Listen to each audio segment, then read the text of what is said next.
Welcome to the deep dive. Today, we are wading into, well, a truly chaotic digital landscape. It really is. I mean, it's this constant war between the hyper-personalized tools, the ones built just for you, and then these monolithic integrated enterprise systems that, basically run the global economy. The corporate machine versus the personal palace. Exactly. Yeah. This is the great decision every single knowledge worker faces. Do you build your own palace of productivity, or do you just plug yourself into the matrix? That's it.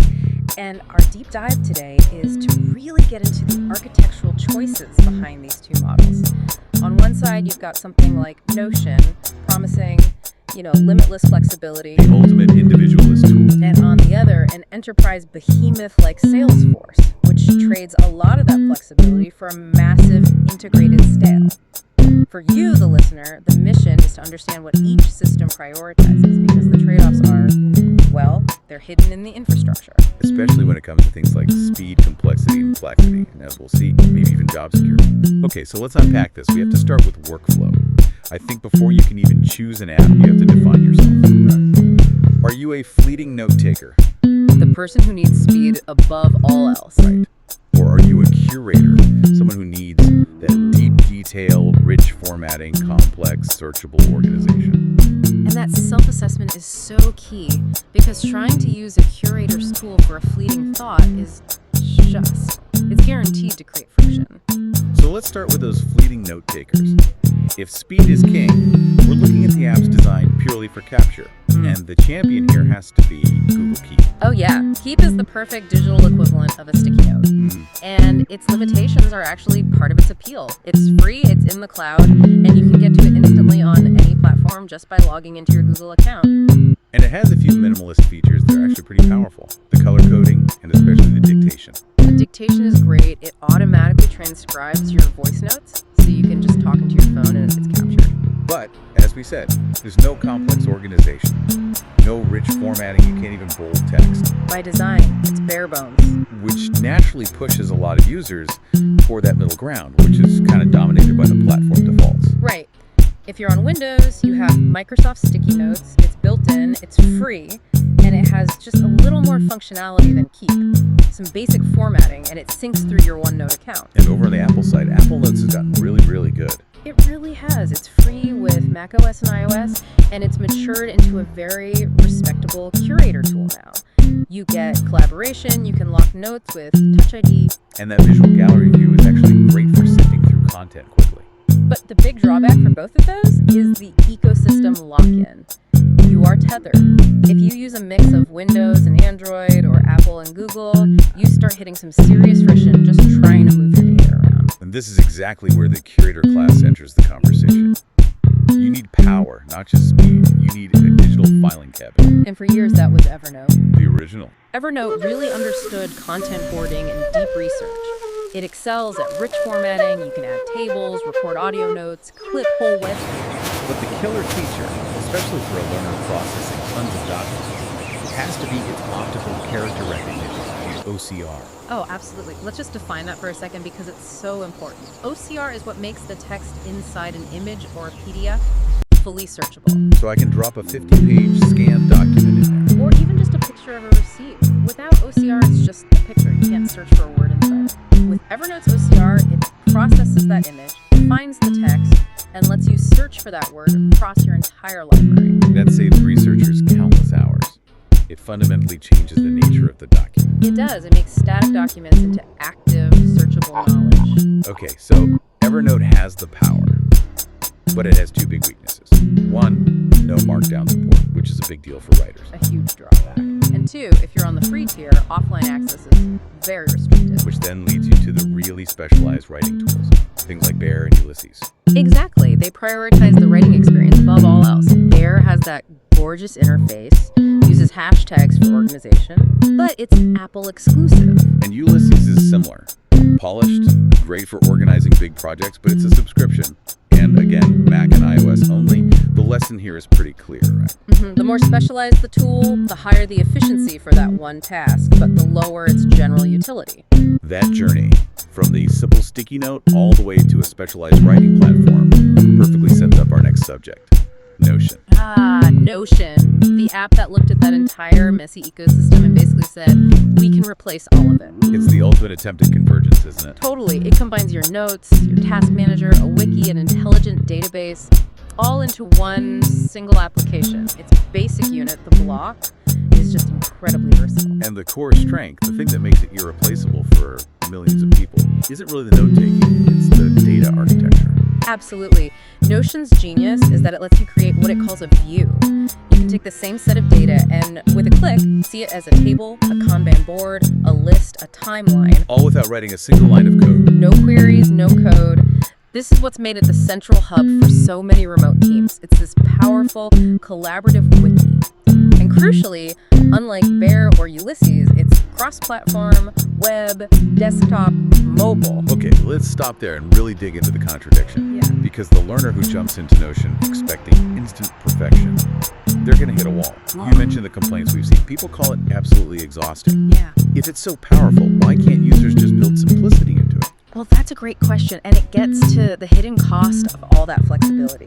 Cognitive load. Because you can build anything, you have to build everything. So the setup time is huge. It requires a significant upfront investment of time and expertise just to design your own workflows, your templates, your navigation. The learning curve is steep. And the functional gaps can be pretty shocking.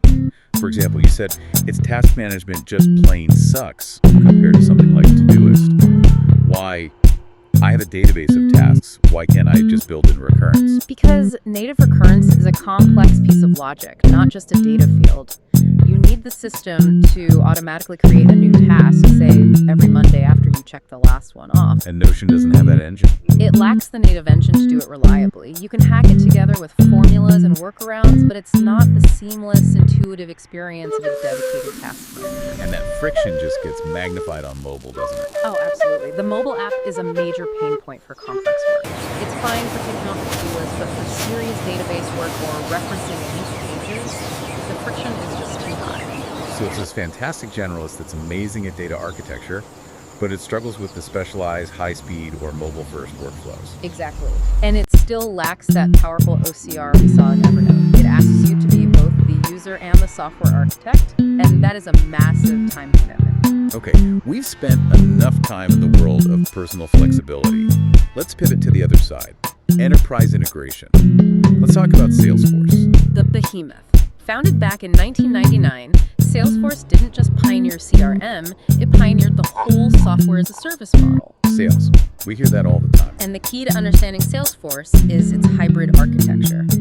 First, you have the core products. Sales Cloud, Service Cloud, Marketing Cloud.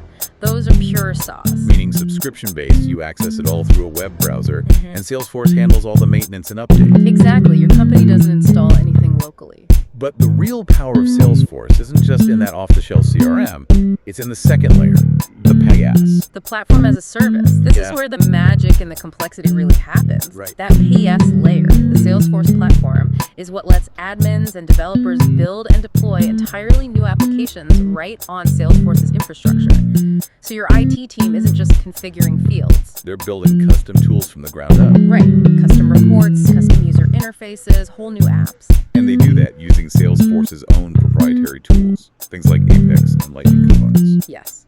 Apex is their back-end code, kind of like their version of Java for the cloud. And the Lightning Components framework is what builds the modern user interface. This PaaS layer is why a big company can have a time tracking app and an HR system living seamlessly on the same Salesforce core. And what's really fascinating here is that even if you never touch Salesforce at work, you can get your hands on this for free. Yeah, the Salesforce Developer Edition, or DevOrg, gives you a fully featured lifetime free developer account. It's capped at 200 millibit of data, but it's your own free sandbox to play in the enterprise world. And that enterprise world is now laser focused on AI. Aggressively so. They started years ago with Salesforce Einstein, but the massive initiative now is Agentforce. Their agentic AI platform from 2024. Right. And Agentforce isn't just predictive. It's designed to create autonomous agents that can actually perform end-to-end tasks, handling customer service issues, generating marketing campaigns, even sales coaching. The difference in that architecture notion versus Salesforce leads us to a critical, real-world differentiator that I think surprises a lot of users. Offline access. It's a fundamental split. For a professional on a flight or a field agent somewhere remote, this is a huge deal. And Notion is built with this in mind. It is. It offers really robust offline functionality through its native desktop and mobile apps. Your data is partially stored locally, so you can access and edit pages, even databases, while you're disconnected. It just syncs when you reconnect. It's pretty seamless. Very. Whereas Salesforce, being SaaS and browser first, is just inherently reliant on having a connection. It offers, no official desktop application for offline work? None. Zero. It forces all that functionality onto the mobile app, and the limitations there are severe. How severe are we talking? I saw the numbers in the source material, and they were kind of shocking. Extremely restricted. The cache limits are tiny for an enterprise system. You can only cache up to 30 of your most recently accessed record types, across only 5 of your most recently used objects, for a grand total of just 210 records. 210. That's maybe a day's worth of pipeline data. Total. Hit me. Wait, let me push back on that for a second. Is that tiny limit a flaw? Or is it a security measure? Is it designed to protect the integrity of this massive central database? That's the key distinction. It's absolutely a design choice rooted in managing complexity, but it manifests as a huge user burden. The system is optimized for real-time data integrity, so it has to strictly limit what's pulled down. And more importantly, the high-value custom stuff, the things built on that post layer, often just breaks offline entirely. Completely. The biggest failure points are flows. These are the essential automated workflows that admins build. With automatically updating a record when a case is closed. Exactly. That logic relies on server-side computation. When you're offline, those engines are gone. Same with custom interfaces built with Visualforce pages or complex Lightning Web components. They just fail because the code needs a live connection. So the powerful automation that makes the platform so valuable is the first thing you lose when the connection drops. Precisely. And to make it worse, the user has to proactively prepare for it. You have to manually prime your data cache while you're still online. If you just open the app for the first time while offline, You get nothing. you get absolutely nothing. It's the perfect illustration of the architectural clash. Notion prioritizes the user experience. Salesforce prioritizes centralized data integrity. And when you look at that sheer scale of the enterprise environment, especially with AI now in the mix, the impacts become immediate and profound. Yeah, Salesforce is a critical case study here. They deployed Agentforce in 2024. By mid-2025, the CEO is claiming that AI agents were performing between 30 and 50% of the company's internal work. And the stated goal was to reassign employees to higher value, more strategic roles. That was the claim. But then we have to look at the immediate workforce consequence. Just a few months later, in September 2025, the company eliminated roughly 4,000 customer service roles. They did. Their support workforce was cut from around 9,000 down to 5,000.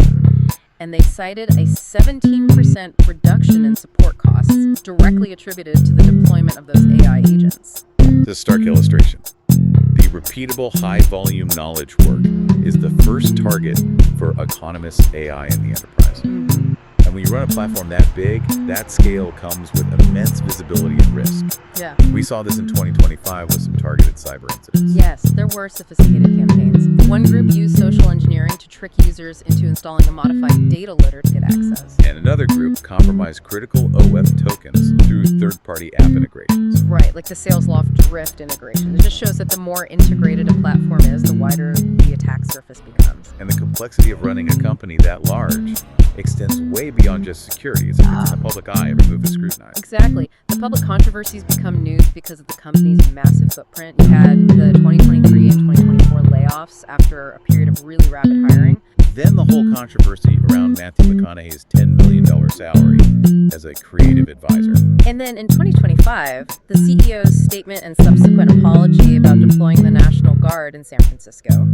These moments, while they're separate from the tech itself, they really reveal that intense political and cultural complexity that comes with powering the commercial infrastructure of major cities. So let's bring this all back home to you, the listener. We've gone from a digital sticky note to the enterprise machine. What is the main takeaway when you're choosing yours? It's that you are always making a conscious choice. Always. You choose something like Notion when you prioritize that database-driven flexibility, customization without code, and a solid native app experience. But you have to accept its gaps. The weak task management, the lack of OCR, and the huge time investment required to build your system. Exactly. Conversely, you choose the Salesforce model when you need massive integration power, compliance, security, and a whole ecosystem of tools for mission-critical business. And you accept the complexity, the vendor lock-in, the harsh offline limits, and the reality that you're just one small part of a massive standardized system. Your workflow dictates the tool. It's that simple. And that leads us to our final lasting thought. These personalized knowledge apps like Notion can feel irreplaceable for managing your own work. But the rapid, aggressive adoption of AI in the enterprise space is fundamentally shifting the value of that work. We've just seen the evidence. A company can eliminate 4,000 human customer service jobs because AI agents can handle half the interactions. So the real deep dive isn't just knowing the feature list of your apps. It's understanding how quickly the very specific, repeatable knowledge work you currently manage in Notion or Evernote might become the next most efficient target for those autonomous AI agents. The question isn't just which tool you use today, it's how those tools will eventually redefine the utility of your job itself.